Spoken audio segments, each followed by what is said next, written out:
Bismillahirrahmanirrahim. Alhamdulillahi Rabbil Alameen.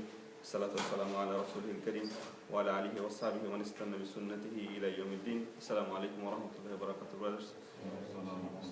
Last week we have finished the Battle of Khaybar.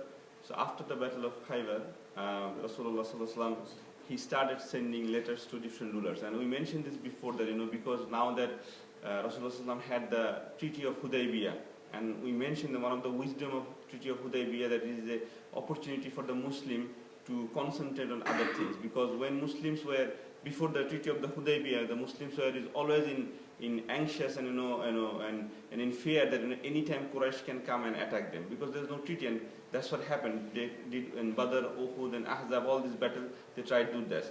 So after the Treaty of the Hudaybiyah, there's a peace and tranquility in the Muslim, that now we have a treaty, they are not coming to attack us, or we are not going to attack them, so we can concentrate on different things. And one of the biggest things that Rasulullah did, the Battle of the Khaybar, that we discussed last week.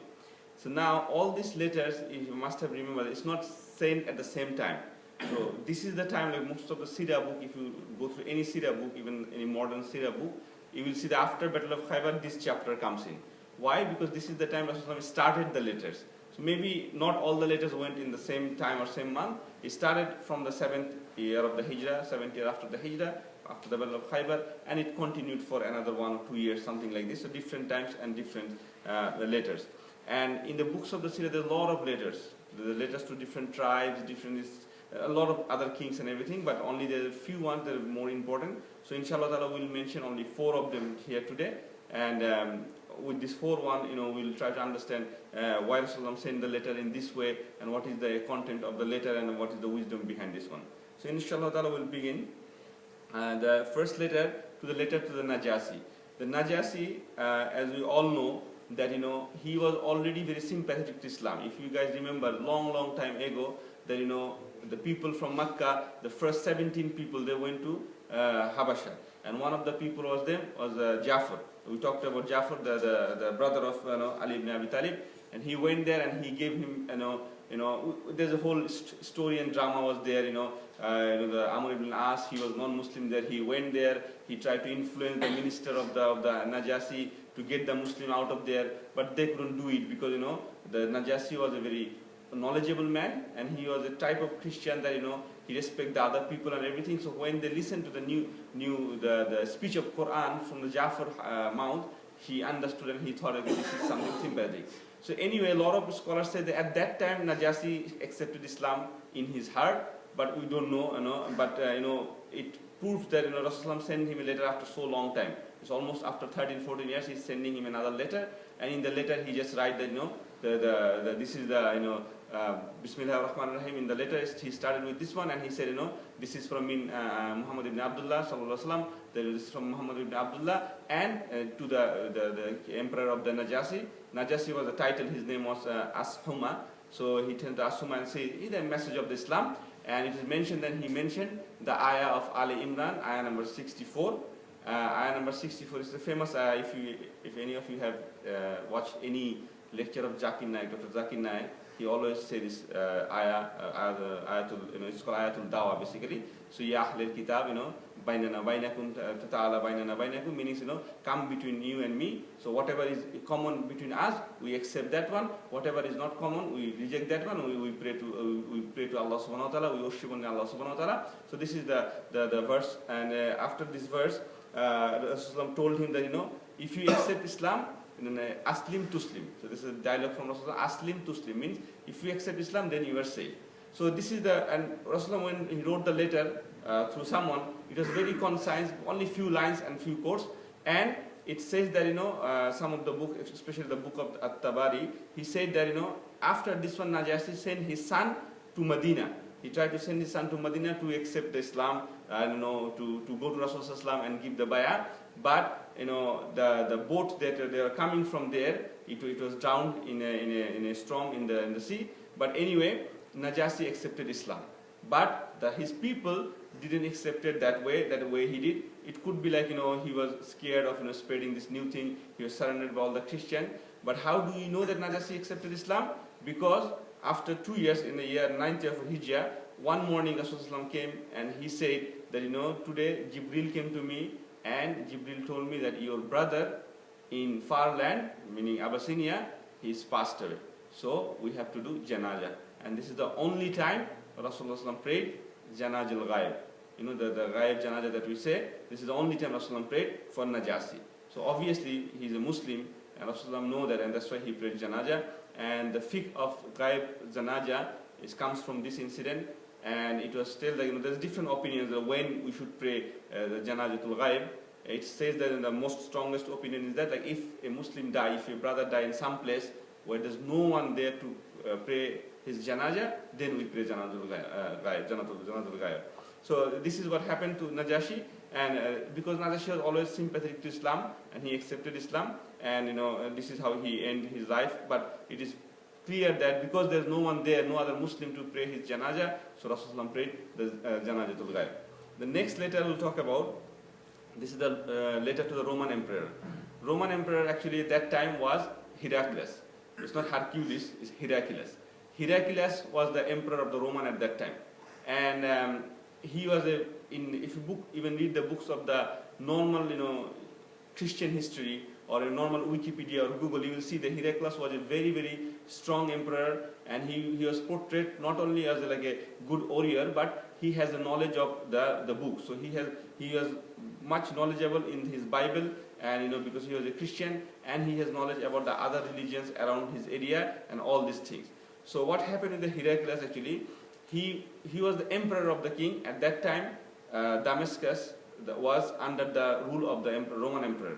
So once Rasulullah when sent the letter, he got the letter before the Sahaba Dihya al-Kalbi, he took the letter to the Syrian place. There was a city called Basra. It's not Basra.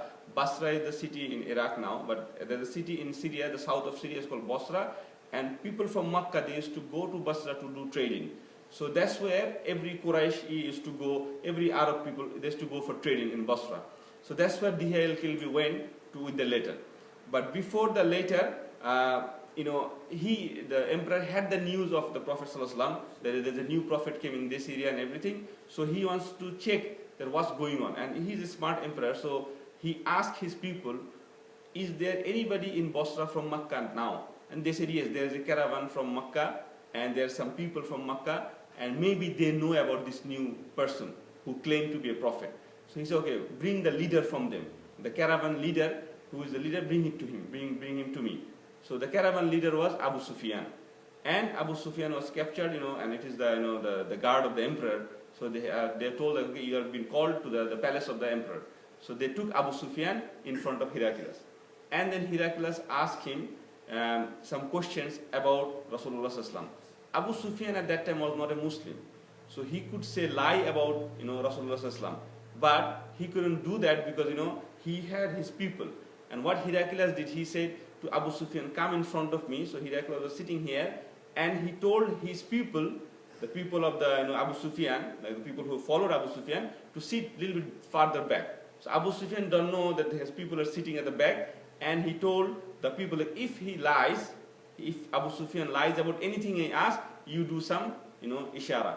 So I understand he's lying, and if you do proper ishara, then you will be rewarded. You know, at that time that was used to happen. Like if you go to the king's court, and you know, people give some, you know, gift and everything. So out of the, you know, greediness or whatever, they said, okay, we'll do that. But Abu Sufyan also knew that, so he said, you know, I couldn't lie anything about Rasulullah ﷺ at that time. So whatever Heraclius asked, he answered correctly. So what did Heraclius ask? Basically, he asked, this prophet of you that, you know, in your area that you are saying there is a prophet, what family he's from? Is he from a good family, a noble family? Abu Sufyan said, yes, he's from a very noble family. He's the best family, the Quraysh, and I am from the Quraysh too. Then he asked, is his family, anybody in his family claimed to be prophet before? Then Abu Sufyan said, no, nobody in his family ever claimed to be a prophet. He's the first one saying that he is a prophet. Then Heraclius asked the next question, that is there anybody in his family who was a king before? Then Abu Sufyan, no, there's nobody king in Makkah. And his family, nobody was king before. And he just the first one, he's a new leader and everything. Then he asked him, you know, who is following him first? Is the rich people following him first, or the poor people following him first? Then the Abu Sufyan said, the poor and the downtrodden, they are following him first. You know, the rich among the Makkah, they still, some of them are still there, but not all of them, the poor people. Then Heraclius asked, did these people, when they accept the new faith, when they accept the new religion, do they leave him and come back? They said, no, nobody leave Islam, because there was no murtad at that time. Nobody, once you accepted Islam, and Islam. Then he said, did you fight? Did you guys fight with each other? Well, yeah, and who wins? Then Abu Sufyan said, yes, sometimes we win, sometimes he wins. Battle of Badr, Muslim wins. Battle of Ahzab, the Quraysh win. So he said, sometimes we win, sometimes they win. And then he said, did he lie about other things, like money and gold and silver and the ladies? He said, no. He was always a truthful guy. He never lied. He always said truth about money, gold, silver, and everything. Then Heraclius said, if a person is not lying about money, gold, silver, how can you think that he can lie about God? What he's going to get by lying about the God? So, and then he said, I asked you this question. So Heraclius himself explained to Abu Sufyan why he asked this question.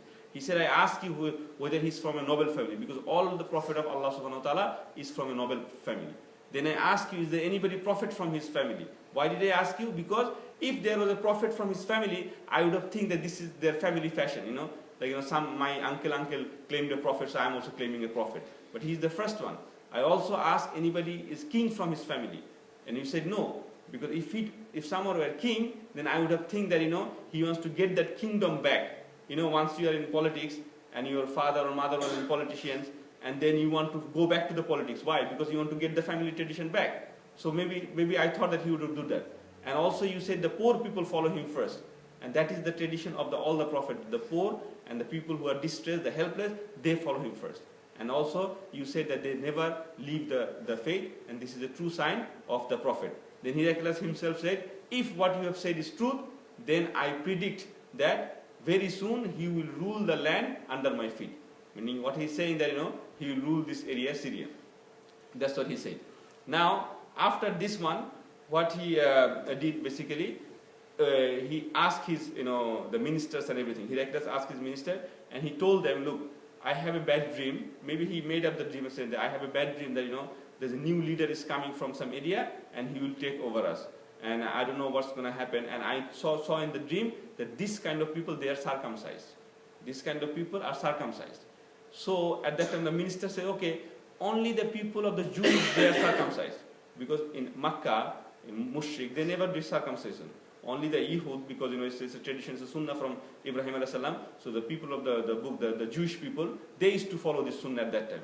So they are saying then must be he's from the Jewish. So don't worry, Heraclius, we will send a army to the Jewish people and we will fight with them everything.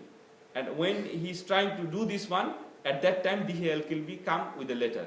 And Heraclius said, okay, he is a messenger of the messenger, meaning Dihya is a messenger of Rasulullah. Check him whether he's circumcised or not.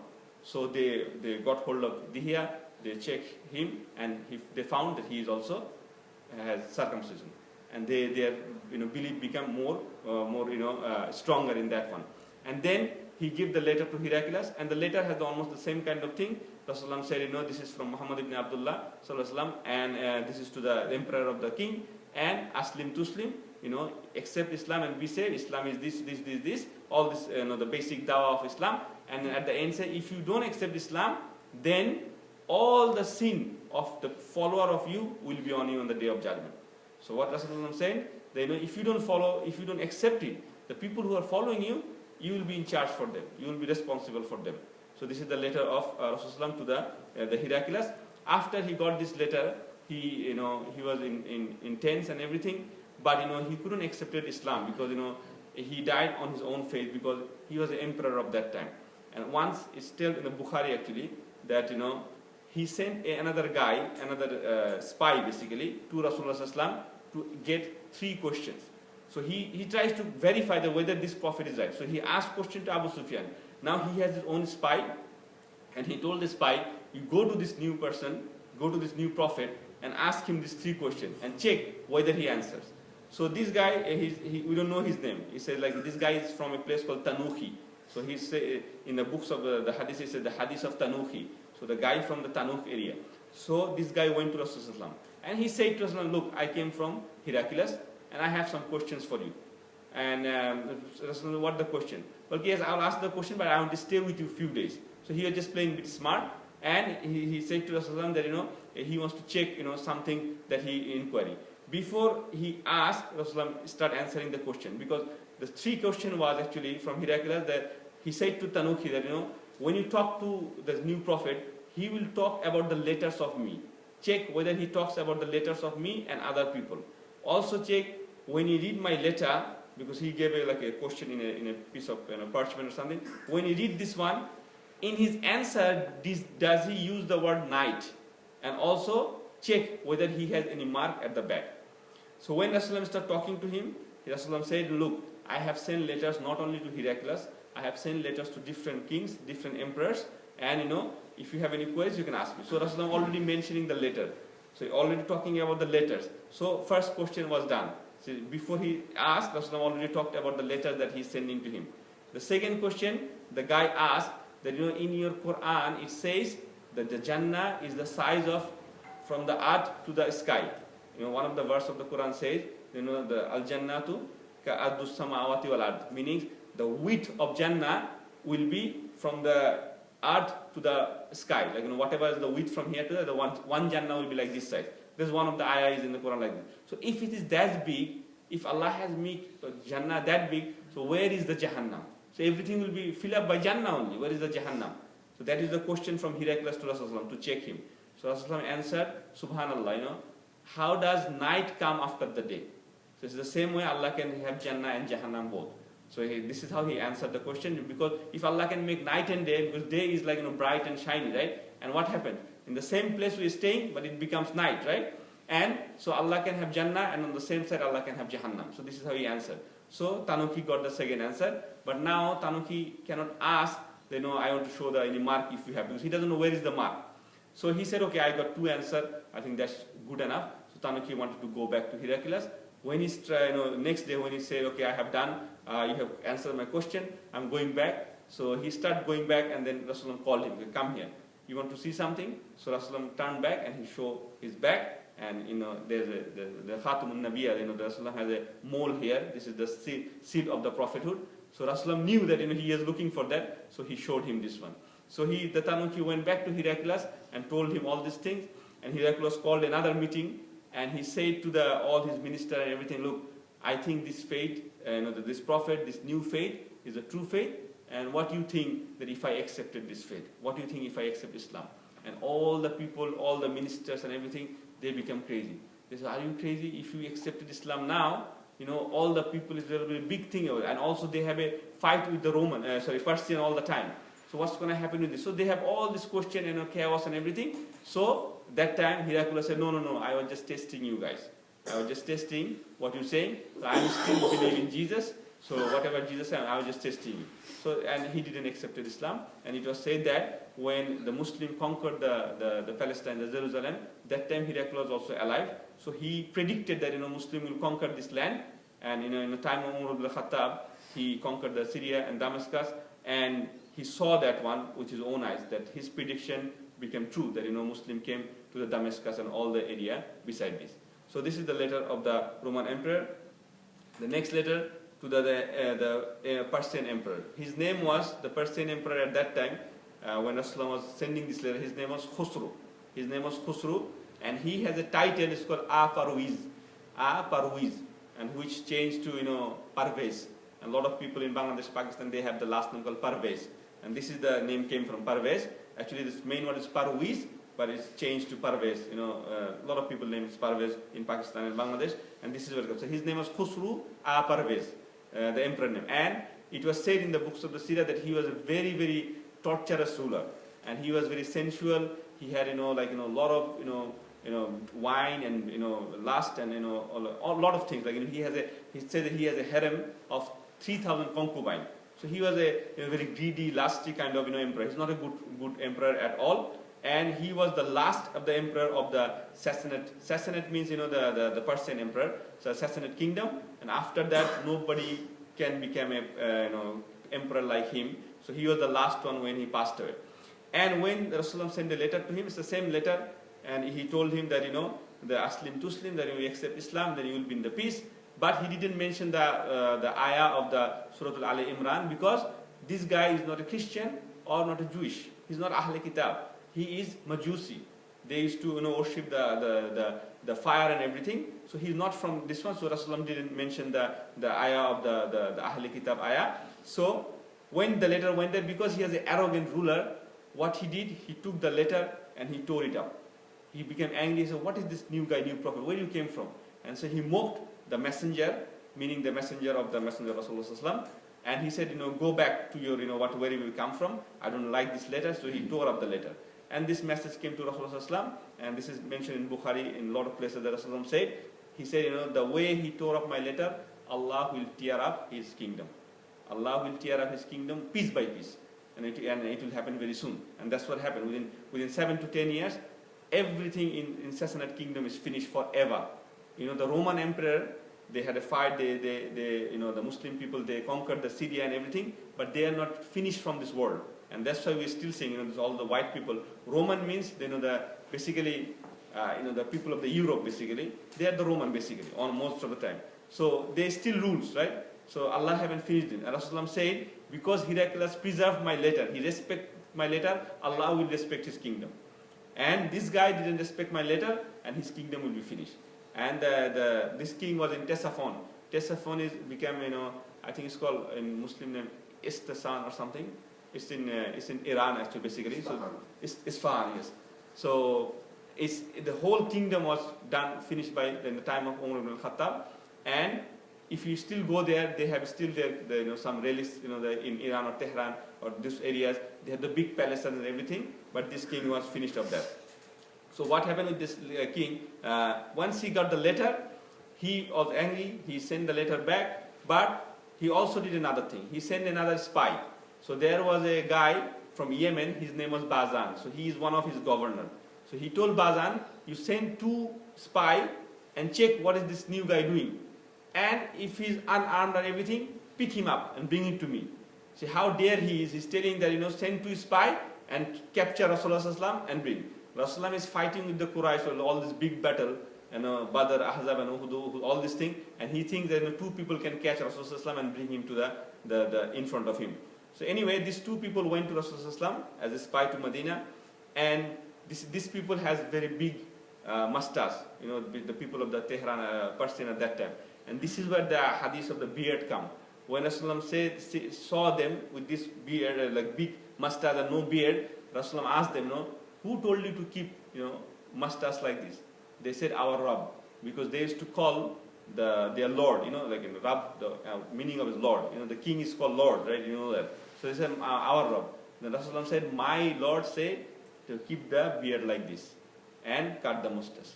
So this is one of the hadiths of the beard. If you learn the fiqh of the beard, you get this incident. Also, when these 2 people came, the next day, Rasulullah said, because I got your message that your king has teared my letter up, and go to your Rabb, and you will find that my Rabb has killed your Rabb. So what Rasulullah is saying that the Khusru is dead now. By the time you go back to emperor, he will be dead.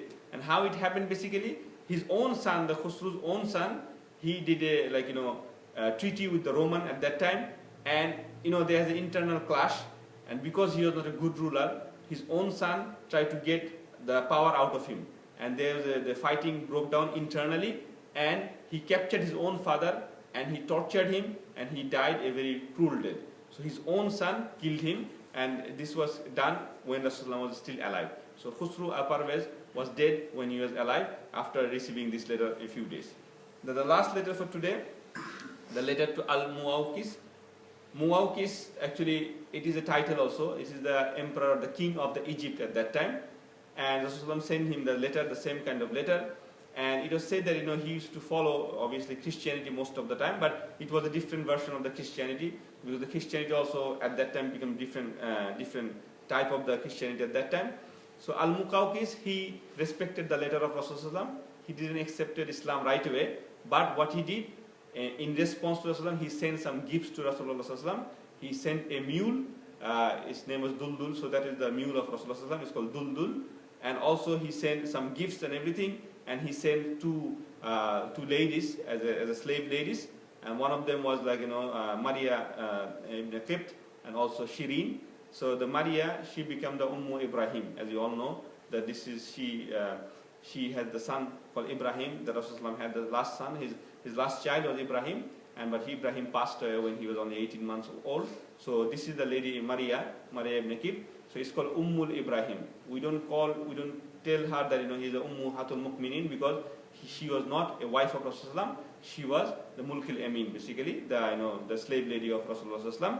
And so the Muqawqis, when he did this, sent these gifts and everything, Rasulullah told him that that's fine, because he knows that Muqawqis was not also a very good person, but at least he just showed respect to Rasulullah. And Rasulullah said that he respected my thing, but he sent me this gift, so Allah will keep His kingdom for a few days, but not for long. And also it is mentioned that the Egypt was conquered by the Muslim very soon, like in 7-10 years time, and then the all Muqawqis and everything was went from there. So these are the 4 letters that we said that we're going to discuss today, inshallah ta'ala. Next week we'll talk about the major incident, the path to the conquest of the Makkah. This is the time, almost the time that how the Treaty of the Hudaybiyah broke down and how Rasulullah planned to go to the Makkah. So jazakallahu khair, subhanakallahumma bihamdik, ashhadu an la ilaha illa anta, astaghfiruka wa atubu ilayk.